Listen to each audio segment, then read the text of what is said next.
are you going with? It's a surprise. Anyway, it's you we've got to worry about. You can't just take anyone. See that girl over there? That's Romilda Vane. Apparently she's trying to smuggle you a love potion. Really? Hey! She's only interested in you because she thinks you're the chosen one. But I am the chosen one. Okay, sorry. Kidding. Hello and welcome to Harry Potter, the official film podcast, where we deep dive into each of the films one by one. I'm Rhianna Dhillon, lifelong Harry Potter superfan, film critic and broadcaster, and I may or may not have just taken a wee dram of Felix Felicis. You can be the judge. We're making our way through the entire series, and you can watch every film along with us on HBO Max. Today, we're looking back at the second half of Harry Potter and the Half-Blood Prince.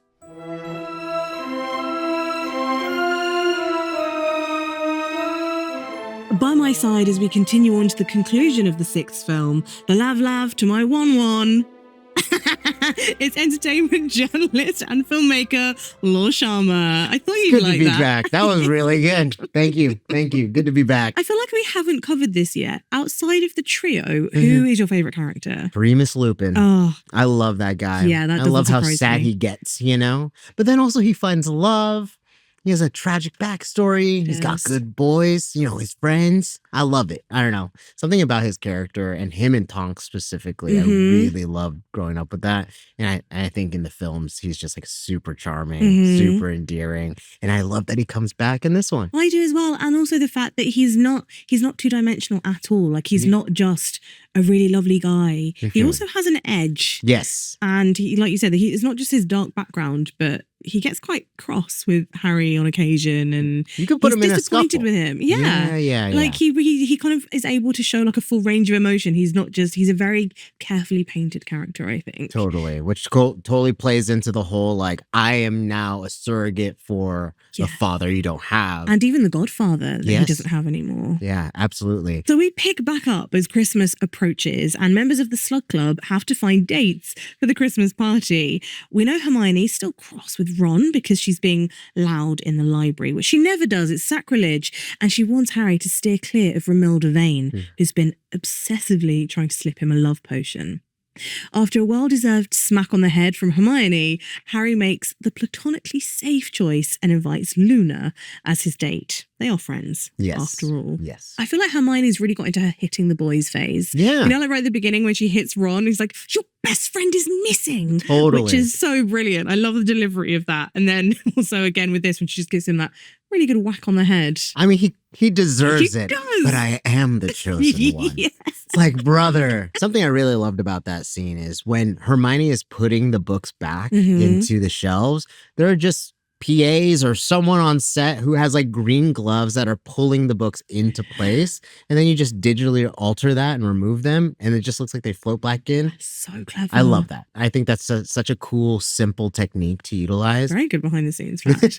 I also, let's give a shout out to Ivana Lynch's As Luna's Christmas dress, which is shaped like a Christmas tree. Yes. But Ivana Lynch also had a hand in designing it, as she did with the lion head at the Gryffindor Slytherin match. I just think Ivana Lynch was so perfect for Luna, because she was like, I know this character, I know how she thinks. So as Harry and Luna walk to the party, Draco once more is lurking in the shadows, clearly still up to no good, fiddling with the vanishing cabinet, and he attempts to send away his signature green apple, carefully muttering Harmonia Nectare Passus, trying to get it to work.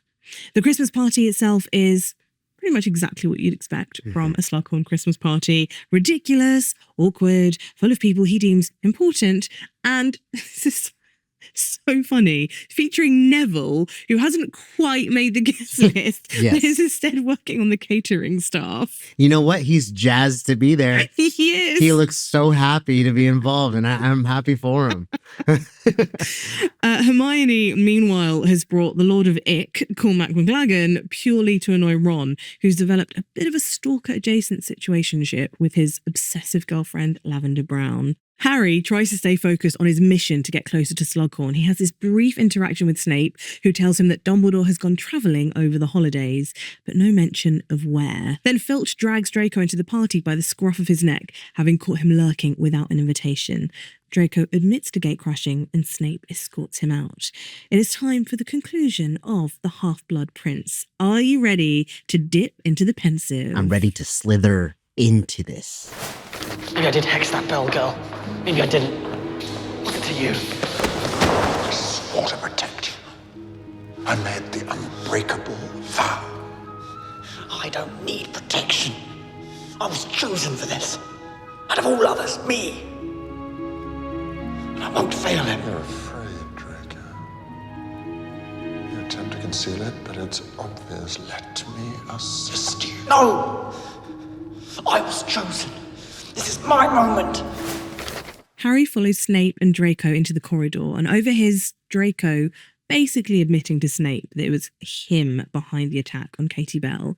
Snape reveals that he's sworn an unbreakable vow to protect Draco, offering to help him. But Draco refuses, insisting he has to do it himself, even though it's painfully clear that he's in over his head. Over Christmas, Harry and Ron head back to the Burrow, where the conversation inevitably circles back to Draco and Snape. Lupin suggests that Harry's judgment may be clouded by his dislike of Snape, reminding him that the Order still trusts him. What do you think of Lupin's reaction in this moment? Because it is quite an extreme one. Yeah, I think Lupin is trying to do the right thing here and stick to the plan at hand, right? Like if Dumbledore has a plan, everyone follows suit. Yeah.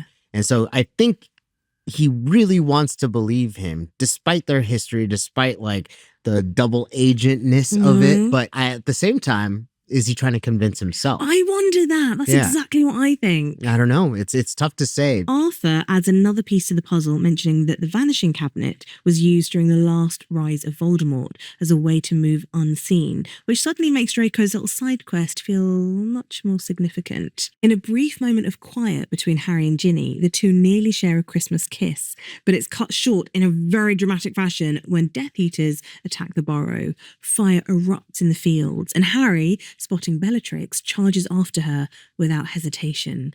Ginny follows close behind, much to the dismay of Arthur and Molly, and catches the attention of Fenrir Greyback. Harry and Ginny make chase through the field, and Bellatrix taunts them with her little "I killed Sirius Black" song as the goodies get turned around and the baddies close in. As Lupin, Tonks and Arthur reach them, the Death Eaters retreat, but not before setting the Burrow ablaze. Everyone escapes, but they're left standing there watching their home burn to the ground on Christmas Day. Not exactly festive. Happy Christmas, Weasleys. I'm so sorry. Do you remember, thinking about when you first saw this? Did you have any idea what was going to happen next? And I was blindsided because it didn't happen from the source material in the way that, it's not there. And I was just like, how dare they take this from them? How dare they? They have so very little to begin with. Yes, yeah. So it feels especially cruel. Yeah, and then again, it's just like, it's a sign of a very changing time. It's just even your safe place can be a very dangerous location. So, tread carefully. Back at Hogwarts, the focus shifts again to Dumbledore's plan. Through the pensive, Harry views Slughorn's memory of a teenage Tom Riddle asking about a bit of rare magic. But something's off. The memory's been tampered with. Dumbledore confirms it is a lie and that the missing piece is critical. He gives Harry a very clear task: get the real memory from Slughorn. Should be easy enough, right? He tries, but Slughorn deflects, dodges, and eventually shuts him down entirely when he realises that Dumbledore is behind it. Luckily, Ron unknowingly eats chocolates laced with Romilda Vane's love potion meant for Harry, which gives Harry the perfect excuse to take Ron on a slightly chaotic trip to Slughorn's office in search of an antidote. Rupert is so funny in this scene, from the love-struck days that he in. And it's so good. The physical comedy. Rupert is a very talented actor. This is one of those key moments that it's like, this is why you love Ron, right? Yes. There's a bit where he sidles up to Horace Slughorn and he's like, "Hello, darling, fancy a drink?" That's amazing. It's so good. It's so brilliant. And that's why Slughorn's like, yeah, maybe I do need to handle this totally. And then he falls off the sofa, and it's just again, I love it when they just do a bit of physical comedy that's in the background. It's not the focus of the scene, but it's there. Yeah. It's always making you cackle. After he cures Wallenby's lovesickness, Slughorn offers Ron a drink of mead, which turns out to be poisoned. Whoops. Ron collapses and starts frothing at the mouth. Slughorn freezes, but Harry manages to save Ron with a bezoar. Ron's revived, whimpering, "These girls, they're trying to kill me." It's not bad.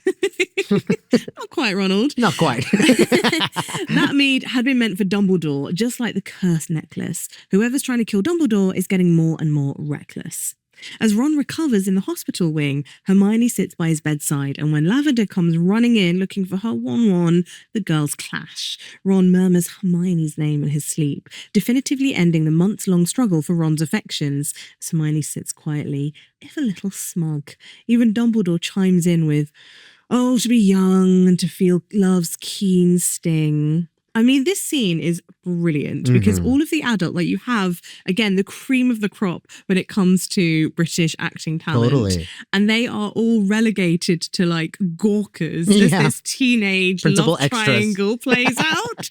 Just again, genius. I really focus on Alan Rickman's face in that scene. He is so uncomfortable as Snape. I love that moment so much. Yeah, he is so uncomfortable. He's like, so why am good. I here? Whereas Dumbledore's like indulging it all. Yeah, and like there's Dumbledore again, just kind of like into the gossip, just being like, "So are these two? So these two for sure." Writes it down in his notebook. Yeah, I don't know why he's keeping notes, but he loves it. He is, yeah. Meanwhile, Draco continues his hobby of sneaking around and doing suspicious things with vanishing cabinets, this time with a bird who doesn't survive the attempt. And for the first time, we completely see him break down, overwhelmed and frightened. Whatever he's been asked to do, he doesn't believe that he can do it. What do you think is like the main driving force behind Tom Felton's performance here? What's the kind of behind this breakdown? You have to imagine it's the remorse, right? It's like all the guilt is piling up on him, and it's a consequence. He's seeing consequences for these like deadly, violent actions that he's taking. Like he's not just fixing the vanishing cabinet; he's trying to fix his internal conflict. And so when something manifests as a failure, like the bird passing away in the vanishing cabinet, that's like showing to him that you are also not fixed. You are still broken. And yet he's causing destruction and chaos around him by doing these like very nefarious things. In the bathroom, Harry confronts Draco directly and the two duel. Harry, in a moment of panic, hits Draco with Sectum Sempra, a violent slashing spell he found in the Half-Blood Prince's book. Draco collapses, bleeding heavily, and Snape arrives just in time to save Draco as Harry is left staring, horrified at what he's done. We've mentioned reflections. It's come up a lot with Draco and Harry. What do you love about the way that this bathroom scene is shot? It does mirror similar shots to Draco, center frame, bottom third of the frame, and it's just a wide environment. And then he's staring to the mirror, and he's, I think, seeing himself for the first time this whole movie. Yeah. Like, who is that guy? He's disheveled. He's going through it. And I think the appearance of Harry Potter in that moment just throws him off. It's like the worst thing. It's like the worst timing. You are the last person I need to be seeing right now. And so, yeah, something about this scene is haunting. The way that it's shot is very desaturated, super high contrast, which then eventually makes the blood, when it comes onto into the scene, it just pops, and it's so violent looking. It shows how broken they kind of both are. The fact this Harry's hands as well, and you can imagine the devastation that Harry might feel, because although he hates Draco, he's not very good at harming his enemies. Well, think about it too. Like his go-to spell, as we all know, is Expelliarmus. Yeah. For the first time in a long time, he decides to try something out from this magic book that he found, and it's an offensive spell. It's very, very offensive. And that's the Half-Blood Prince's fault. Yep. Harry is very shaken by what he's done to Draco, and it forces him to finally listen when Ginny tells him to get rid of the book. They hide it in the Room of Requirement's off-season persona, the Room of Hidden Things, a place so full of junk it feels impossible anything would ever be found again. There, in another quiet moment, Ginny kisses Harry. A bit awkward, but long overdue. Let's talk about this kiss. I think there is something so inherently sweet about this, because it is the spark, the proper start probably of Ginny and Harry's relationship. The fact that they're both finally admitting to something. And I really love how the camera just stays with Harry and Ginny comes in and out of frame. I just think that's such an unusual decision for, especially for something about like teen romance. There is something so subtle about it. What do you think this says about the start of Harry and Ginny's relationship? I mean, I think what's really interesting about that specific blocking is that it's almost like out with the old, in with the new. Oh, you know what I mean? love It's like that. Get rid of the things that are plaguing you and bring in something sweeter and more lovely and something that you can like confide in, you know, because nice. that is something I like about Ginny and Harry in the films is that Ginny was always going to be there for Harry. Yeah. You know, Harry has a lot on his plate. And Ginny understands that. And I think that's like a nice visual way of showing like, I'll get rid of your issue. I'll help you get rid of your issues, but I'll always come back. Like for someone who has such a complicated life to be offered something so simple. Yes. It must be another reason in the right direction of why he fell in love with her. Yeah. You're gonna make me cry. Later, Ron gives Harry an epiphany about how to finally get through to Slughorn. All he needs is a little bit of luck. Harry gulps down his vial of Felix Felicis and sets off on a mission guided entirely on vibes. I love that. Harry decides not to approach Slughorn directly, but instead he wants to go and hang out at Hagrid's. That's the place to be tonight. Isn't it? Along the way, Harry runs into Slughorn, who tries to stop Harry from wandering off across school grounds at dusk, but sassy Harry is having none of it. Well, then by all means, come along, sir. I do feel like sassy Harry is my favorite Harry. Yeah, totally. Like we said this in the last episode, but I absolutely love Dan's comedy here. Like, yeah.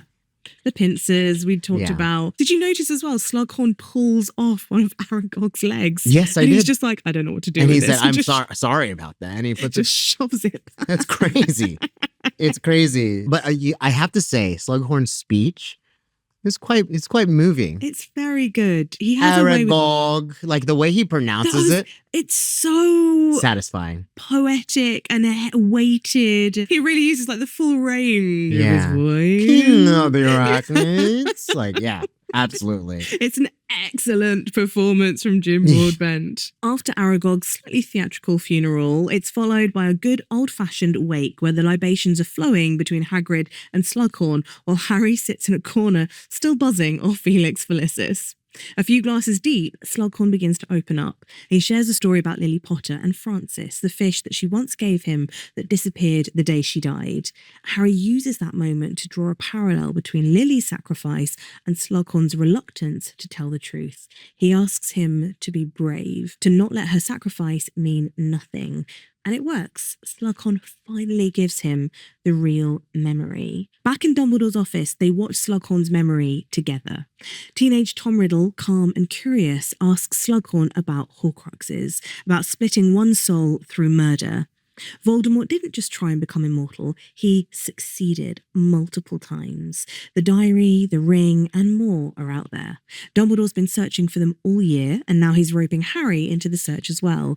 He is once again asking too much of one Harry Potter. So, the Horcrux reveal. Yeah. We now have an end game. Finally, we kind of now figure out everything has been leading to this moment. So, we both read the books in their entirety before the Half-Blood Prince film came out. Yeah.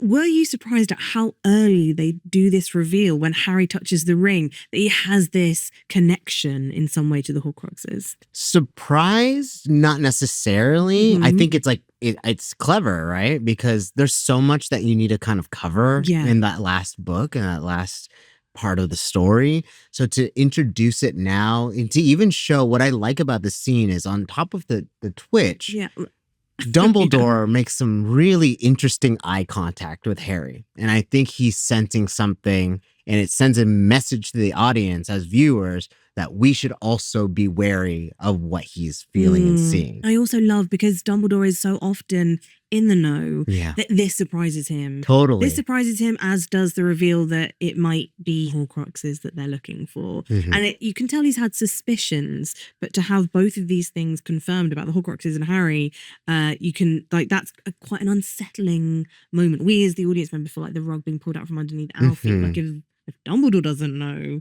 who does? Atop the Astronomy Tower, Snape tells Dumbledore he's asking too much of him, but Dumbledore won't hear it. Snape storms off as Dumbledore prepares Harry for what's to come, telling him that he must follow his instructions no matter what, even if it means leaving him behind. And then together, they apparate away, because being Dumbledore has its privileges. They arrive on a majestic rock at a remote seaside cave, where Dumbledore reveals this is where Voldemort once hid something.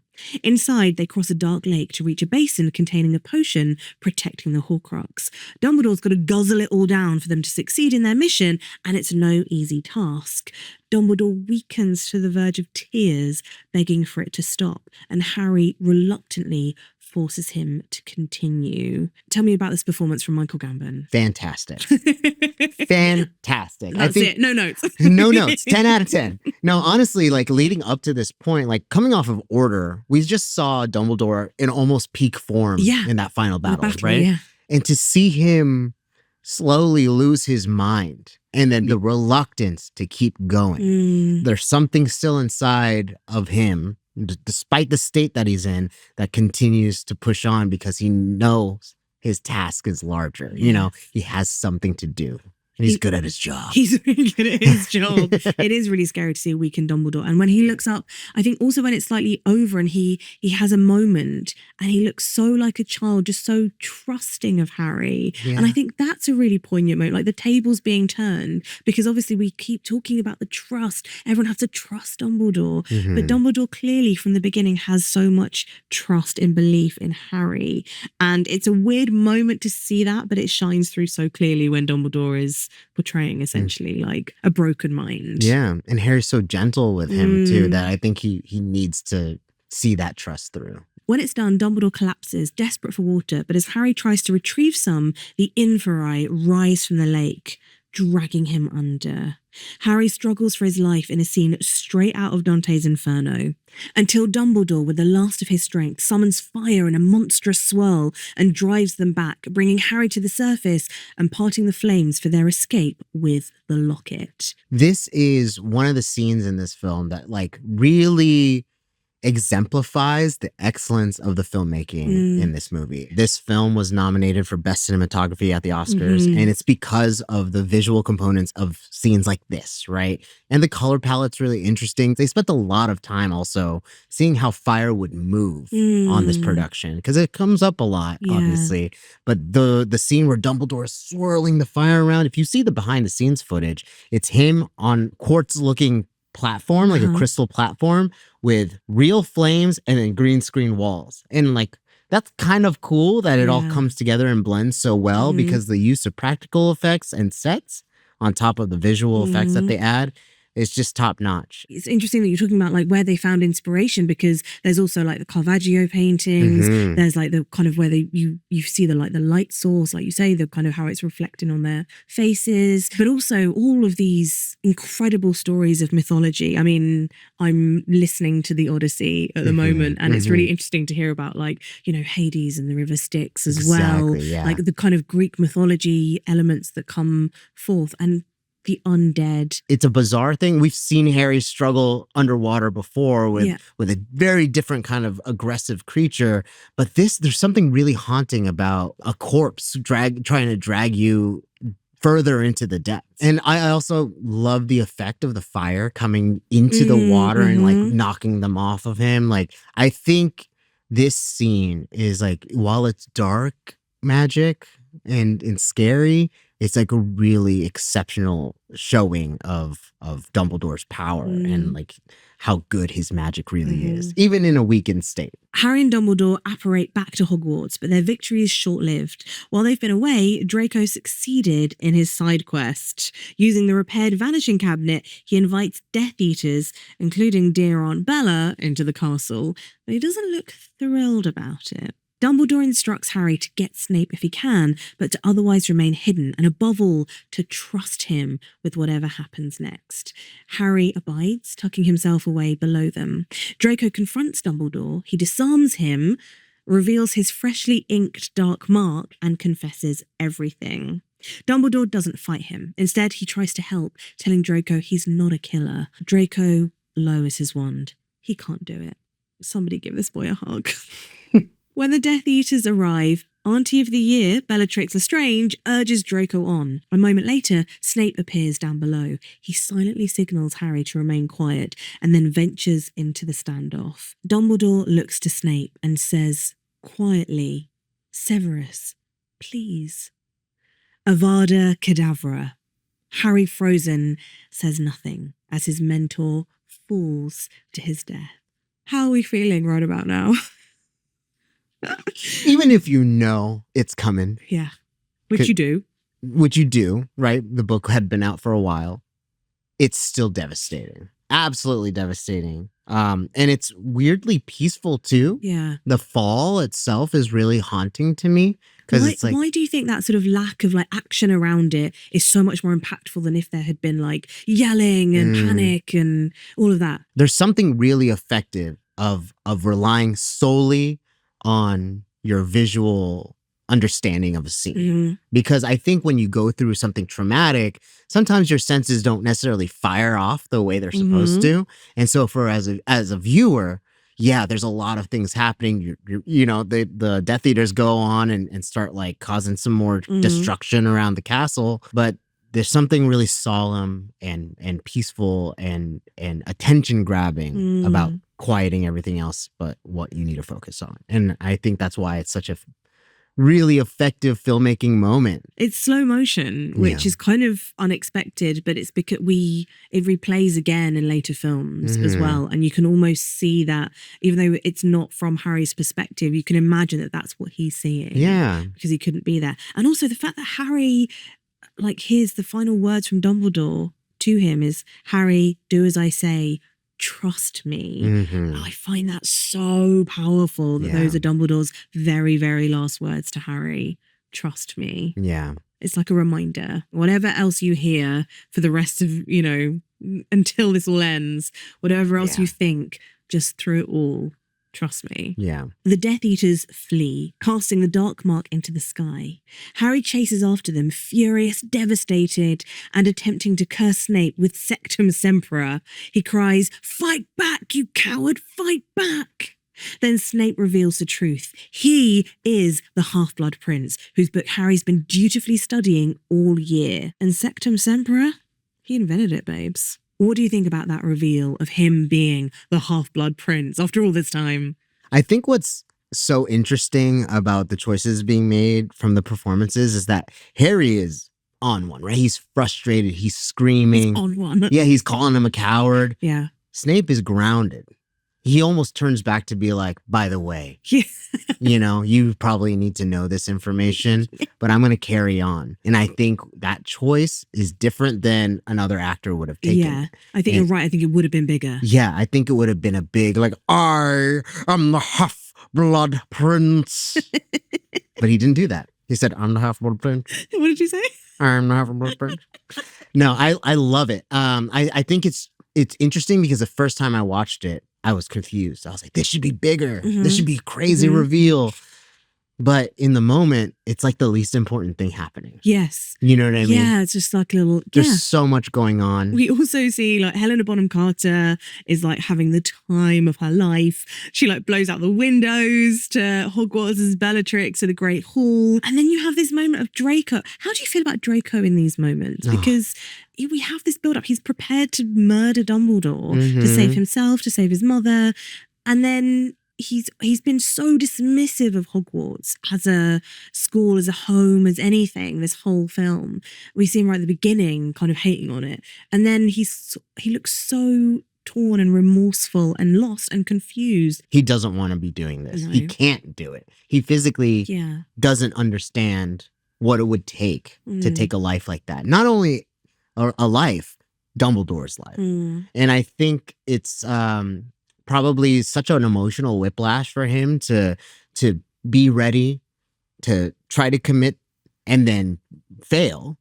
And then now they're suddenly rushing out and he's seeing what's happening to the school that he also called home. And I think Tom handles that really well because that's the first time in this whole movie where you see him almost revert back to like that sniveling version of him. You know? Yes. He's been strong this whole time. And then suddenly he's it's sad. In the aftermath, the school gathers in silent mourning. Students and teachers raise their wands, light filling the sky, chasing away the dark mark. Harry stands among them, holding the weight of what's just happened and the war still to come. In Dumbledore's office, McGonagall attempts to console Harry, but in his grief, he brushes her aside.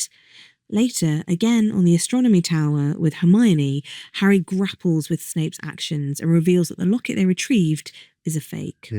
Inside, a note signed R.A.B. reveals that someone else has taken the real Horcrux and intends to destroy it, which means that the hunt is far from over and Harry is fully committed.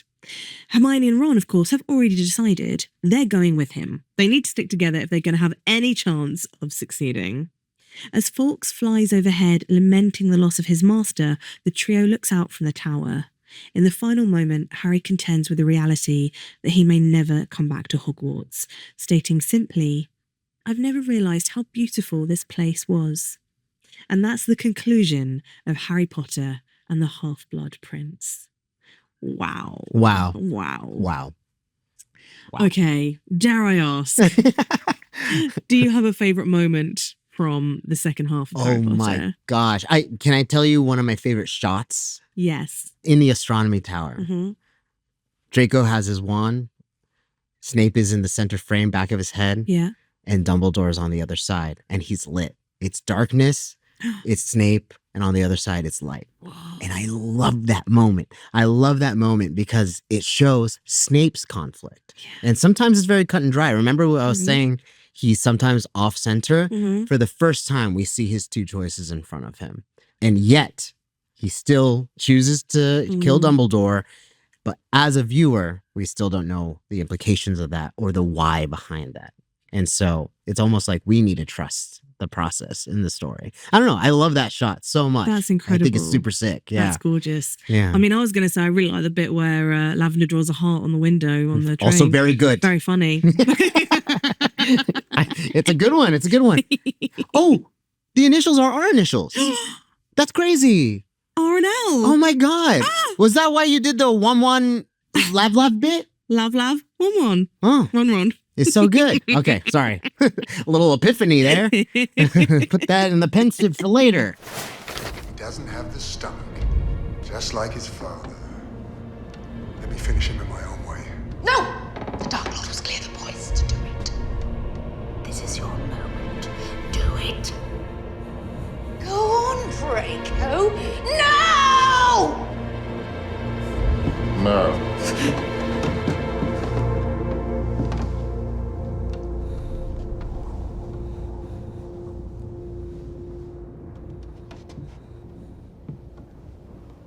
Severus.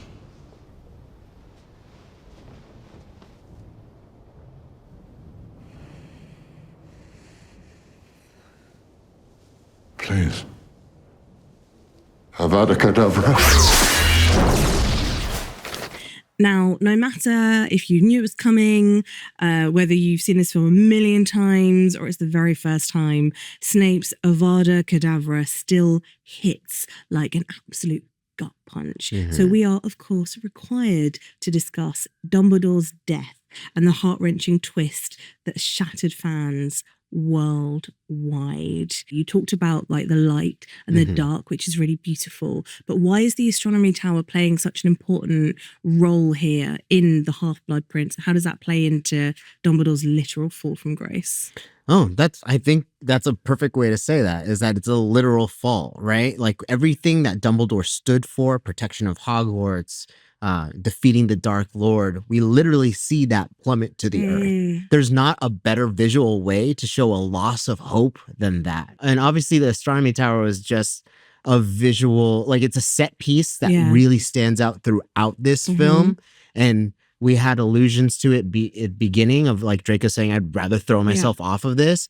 We were always going to end up here. And we even end here. The fact that Harry and his friends are hanging out there. Go back there? Go back? Yeah. It almost like reinstills the hope, right? Like, so yes, we see the fall from grace, but it doesn't stop the people that Dumbledore affected from still trying to do the right thing moving forward. And I think that's what the symbolism could represent.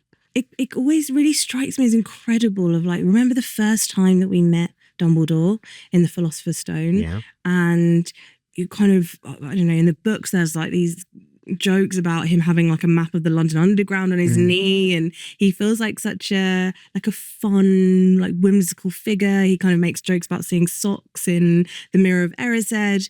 And then like the journey that we go on with Dumbledore to like it's like the weight of everything has really impacted him. His body, like his physical manifestation, you know, his fingers are literally like turning black and falling off. And he has and they make a joke at the beginning of the film about how old Dumbledore is. But even in the time that we've known him, he's had to go through like, I know he's supposed to be like this master manipulator, but he's had to go through so many losses and grief and sort of understanding that this whole war that he's seen happen before is going to happen again, and that he might not be there to protect the ones that he loves. And that's the thing about Dumbledore, is that he delegates, he manipulates, but what is Dumbledore really thinking? And I think that's something really interesting, is maybe it was all part of the plan from the beginning. Dumbledore's a G, man. He's up to something. Law, it's time for Outpost. Oh, who is it from? This is from Emily M. Really good. Emily M. in Boston. It's her hot take. So let me get this straight. Strong start, Emily M. I love it. The secret to suddenly excelling in potions isn't just talent or hard work. It's finding a used textbook with some very helpful handwritten notes from a mysterious and slightly intense former student. And everyone's just rolling with it. Snape spent years refining those spells and recipes, and Harry Potter's like, these notes seem solid, I'll give it a go. To be fair, it does lead to some great results for him, but it also raises some questions about how much of potion success is skill versus having access to helpful instructions. While Hogwarts might not officially encourage taking shortcuts, it's definitely not asking too many questions either. Wow. Discuss. Wow. Like, why wouldn't textbooks be updated to like the most effective version of these recipes and formulas? That's a really, really good question.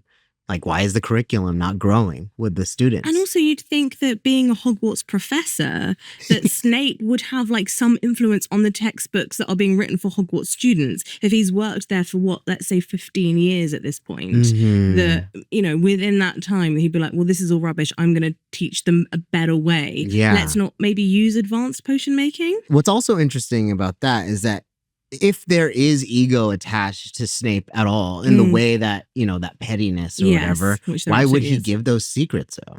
Oh. But then at the same time, why wouldn't you just take that textbook with you on the way out? He's really like guarding those secrets. He's keeping them really close to his chest. I'm the Half-Blood Prince, not you.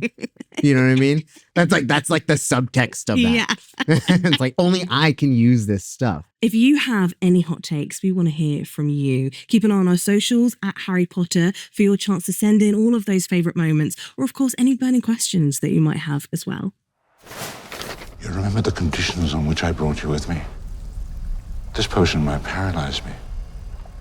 Might make me forget why I'm here.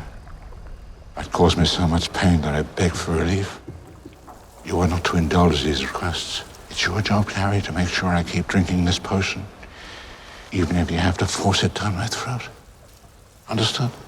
Why can't I drink it, sir? Because I'm much older, much cleverer, and much less valuable. Now, I think a load of fans, including myself, think that The Half-Blood Prince is the most visually stunning film in the series. Bruno Debenel, who was the cinematographer, was nominated for an Oscar for The Half-Blood Prince for cinematography. And I just want to talk about the cave scene and how that was shot. With any effect or any filmmaking process, I think the best blend is always a little bit of practical, a little bit of digital, and some great performances, right? Shot well. And I think they blend this so well at the cave scene, because when we arrive on the scene, they're standing at that rock in the middle of the ocean. Yeah. Obviously, the ocean is CGI, but the facade of the cliffs themselves of the cave is the Cliffs of Moher, which is in Ireland. So you can actually visit that area. Obviously, the facade is different than the inside, right? But they use a real location to film that intro piece before we get into kind of the bulk of the scene. Then we transition to an almost fully digital space outside of a couple practical set pieces like the quartz island that they're standing on. If you look at those behind the scenes photos, it's a lot of green screen, but it all blends so seamlessly together. And that's what I love about the filmmaking in this movie, this franchise. It is so good. And it's such a beautiful blend of computer generation and practical stuff. I am obsessed with the practical sets. Like all the way through Harry Potter, they are, I think, just the most exciting, like tactile. You feel like you can walk onto those sets. They feel so real to us. And I had the opportunity to sit down with one of the magic makers who brought many of those sets to life. It's art director Martin Foley. So interesting. Let's take a look at what he had to say. Martin Foley, welcome to Harry Potter, the official film podcast. Thank you so much for coming on. Thank you for having me. So Stuart Craig created such a defining visual language for the series. What was it like working inside that world? And then how much room was there for you to bring your own ideas, your own instincts to it? Yeah, Stuart, the legend, was an amazing person and an amazing boss and an amazing friend. And he encouraged everyone, not just the people within his team in the art department, everyone on set, in construction, in props, prop making, manufacturing. He would do these beautiful drawings, which I'm sure you've seen, and really efficient technical drawings, and then pass those on to us, and then let us run with it. He was so encouraging to everyone, and I grew so much. I learned so much. I started on The Prisoner of Azkaban, and then did the following all 6 films after that. And as a person, I grew, and our friendship, just grew as well. I think what I love the most about the world of Harry Potter is just how tactile the films feel. Like you could just walk into the set and you would be completely immersed in them. So much of that has got to do with the textures. Yeah. So can you tell us about like the sort of materials that you were using to create? Because it is a fantastical world, but it is so grounded in reality, right? Yeah, I mean, that's the key. You kind of nailed it there. Stuart always instilled in us, like grounding the fantasy in reality. So like Hogwarts, for example, it's 800 years old. It's been there forever. You believe it. You immediately believe those children are at school. And then when someone pulls a wand out and does a piece of magic, it's not a surprise. It's completely accepted. You accept it as normal. And, to achieve that, we used really quite traditional construction techniques. So we had an amazing team of plasterers who would, create all the stonework and the course lines and the moldings and the sculpting team were, so talented. In fact, it kind of gave a place and a space for those talents to exist. But then our set deck department, under Stephanie McMillan, did an amazing job with all their fabrics and, chiffons and laces and just incredible, everything leather, but pleather, but just looked incredible. Hogwarts is a really interesting example of how you can go from this really warm, homely place, and in The Half-Blood Prince, it's kind of like the last time that we see it as a school before it then becomes a battleground. So in terms of keeping the historical aspects of Hogwarts alive, keeping the elements of it being a school, what was at the forefront of the thinking of the design of Hogwarts generally? Often, people will come to the UK looking for it, They're like, where is it? Because it's so real. We all want to go there. Yeah, exactly. I mean, the first couple of films, which I wasn't on, they did an incredible job of setting up that world, like Hogwarts particularly, and it's using all these fantastic locations like Alnwick and Oxford, you know, taking elements from those, that kind of gave it that grounded gravitas, that, you know, base, to like a granite foundation to build on, if you like. I really love that you mentioned like the old school kind of almost like elitist system, slightly stuffy, that we see. Yeah, because I feel like in the Half-Blood Prince especially, that becomes like a real focal point because of Horace Slughorn, who is this, you know, this very, he literally teaches with like a mortarboard, and he's really fussy about his office. So tell us about like the way into making the space that we see as Slughorns from your perspective. So Stuart did this beautiful little simple sketch of an arch, you know, very succinct, and then we developed that into the classroom, what the film needed, what the script needed.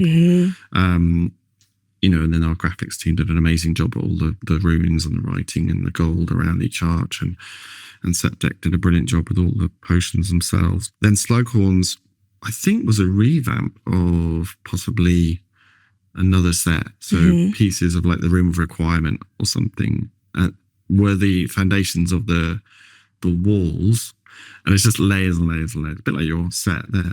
Yes, there's a lot of layers here. Seeing as you mentioned the Room of Requirement and / the Room of Hidden Things, that is such a fascinating, changeable space as well. So how did you approach that? What's great about the Room of Requirement is it changes to suit your requirements. So throughout the films, you know, when they were training in the Order of the Phoenix, you know, we had quite a small room of requirement, and we had the floor lit up. So the whole floor was like a grill, and they could light from underneath. It got really hot in there. And then we repurposed it into the trophy area, you know. So we keep repurposing it. And then, but for the big battle sequences with the, you know, all the fire and the chase through the Room of Requirement, we just opened it up. We had no walls. We just had the big suspended arches. So there's this crazy idea that Stuart had. And again, it's that pushing reality. So there's these beautiful Gothic arches, like vaulted ceilings, and with coining and all the lovely architectural terms. But then you just cut the column off that's holding them up. There's no column holding them up. They're just suspended. And the cabinets and things are just underneath as a gap. And so in the Room of Requirement, if you look closely, like all the arches are just floating there. That's so interesting. In final battle scenes, we piled up chairs. Like we bought every possible wooden chair in the country, and we piled them all up. We screwed them together and made these huge piles, and that helped us hide the cabinet. You know, the cabinet that Malfoy uses. And that was a beautiful cabinet. That was bespoke, obviously, and made. Yeah. It is beautiful, and I really love how it towers over him. Like it's not just the weight of what he has to do, but it's like the physical thing of the cabinet just kind of really getting in his face. Also, another area that we get to know pretty well in the Half-Blood Prince is the Astronomy Tower. It's so important. It carries a lot of heft, and we see it multiple times throughout the film. So how did you approach that set, knowing that it was going to be the location for this major turning point in the whole series? Andrew Ackland Snow was the art director who drew that set up for Stuart, and I helped. Actually, I did some of the more larger details, like some of the incredible truss and vaulting work. It's quite technical what we do sometimes. You know, everyone thinks the art department, it's all like, you know, drawing faces and stuff. It really isn't. We do a lot of architecture. That was really it's so important for the story, the way that Harry's in the depths looking up and can see what's going on, and all these people arrive. I mean, there's loads of people in that scene, and they've all got to just come from somewhere, and you know, so it really had to service the story as much as, you know, the emotion of the moment. I mean, it was a tricky set, and I think but Stuart again grounded it often in reality. So you'd find towers that have open balconies, and then the astronomy room, we had kind of elements of the astronomy room from before, you know, in Dumbledore's office, and also when Harry was learning, you know, about the Patronus with, you know, Lupin.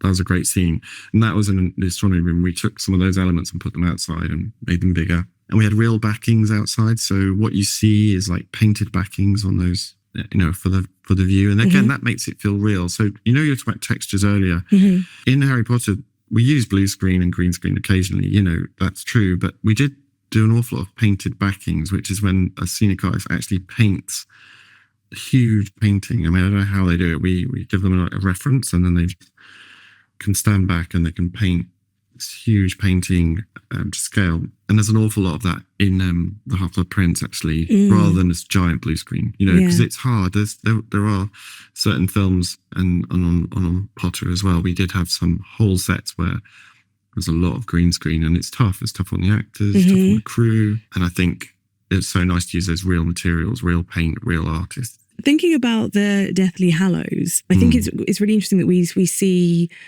we move away from Hogwarts, first of all, as a base, and we're kind of much more in the exterior. We're seeing a lot of these external places. So how does that impact you in your work? So we did get out into the locations. We did, get out into the wilds. We had the tent out on location.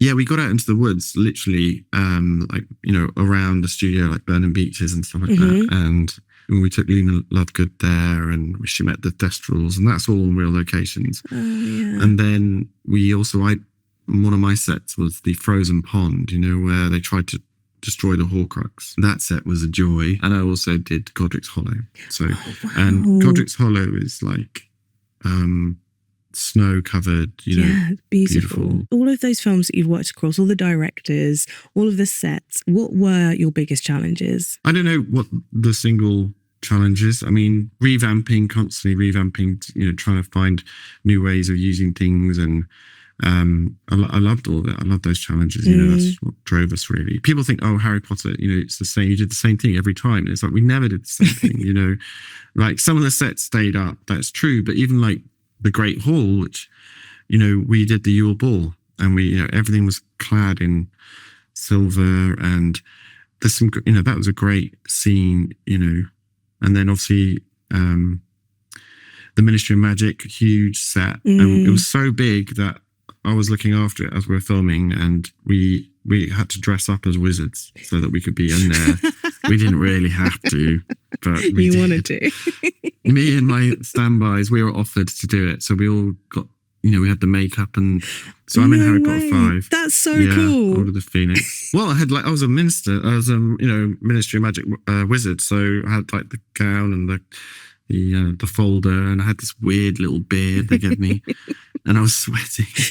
Shiny head. You can spot me because there's this shiny head walking across the screen. But what was nice at the time, you're like a bit embarrassed because I'm in front of all the crew and that, but afterwards it was such a good thing to do, because it's like, I've got that, and it's like part of our history. So and my kids are in it as well, a tiny little bit in the newspaper article, and there's all these kind of it's really nice. Yeah, what a legacy. And then I was lucky enough to go on to do Fantastic Beasts, all 3 of those, and the Wizarding World of Harry Potter in Japan, and so it's been with me a long time. And never go away, I don't think. Martin, thank you so much for joining us. It's been so much fun to talk to you about everything Harry Potter. No problem. Thank you so much for having me.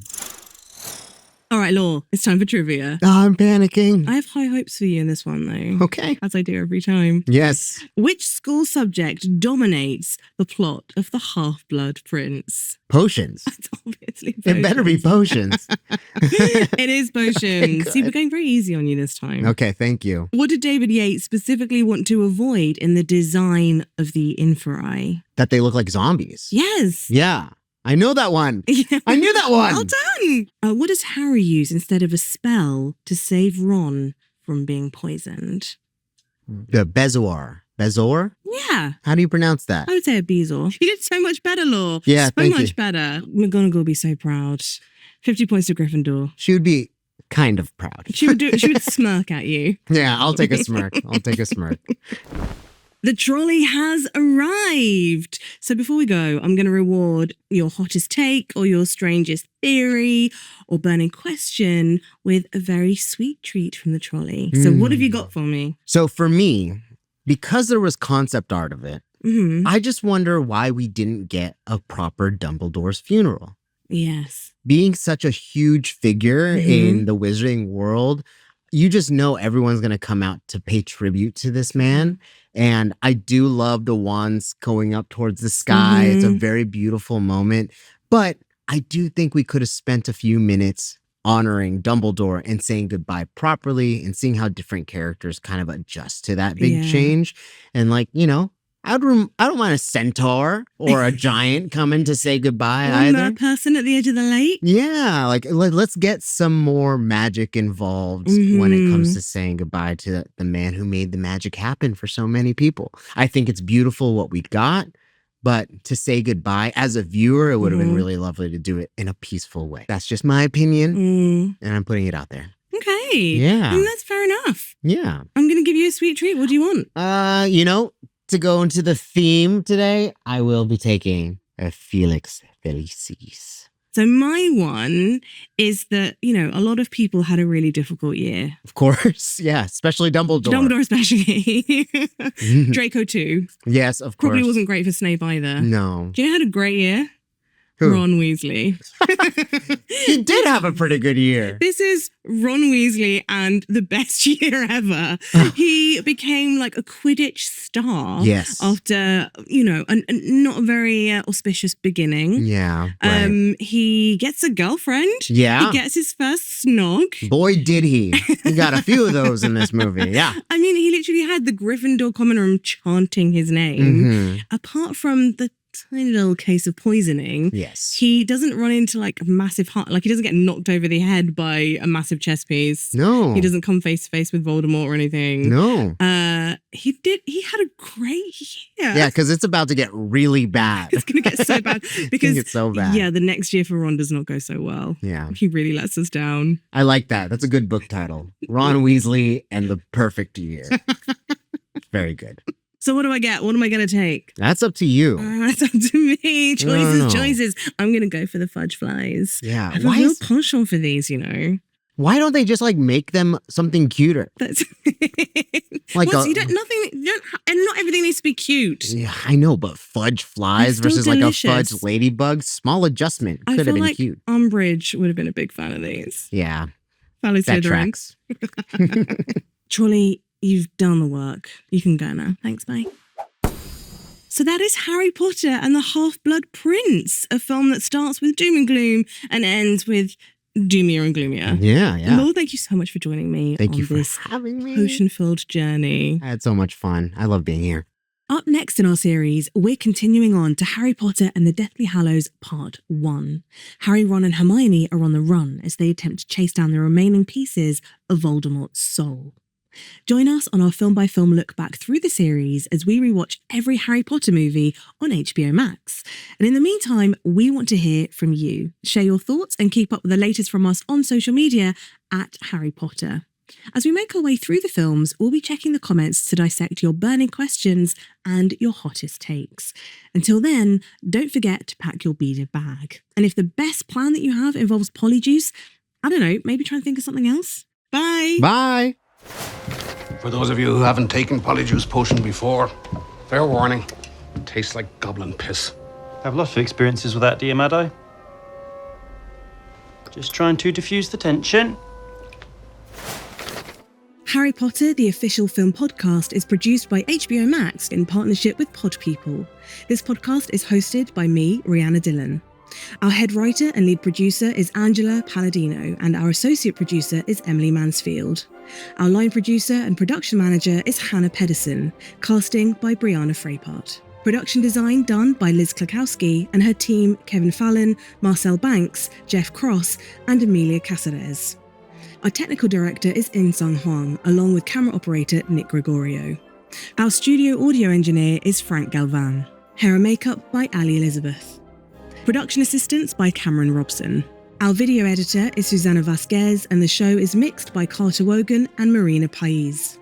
From the HBO Max podcast team, Alison Cohen-Sorokach, Michael Gluckstadt, Becky Rowe, Kenya Reyes, and Erin Kelly. Special thanks to Emily Brandon and Reese Allgood from the Harry Potter digital team. Thank you for watching and listening, and we'll see you next time.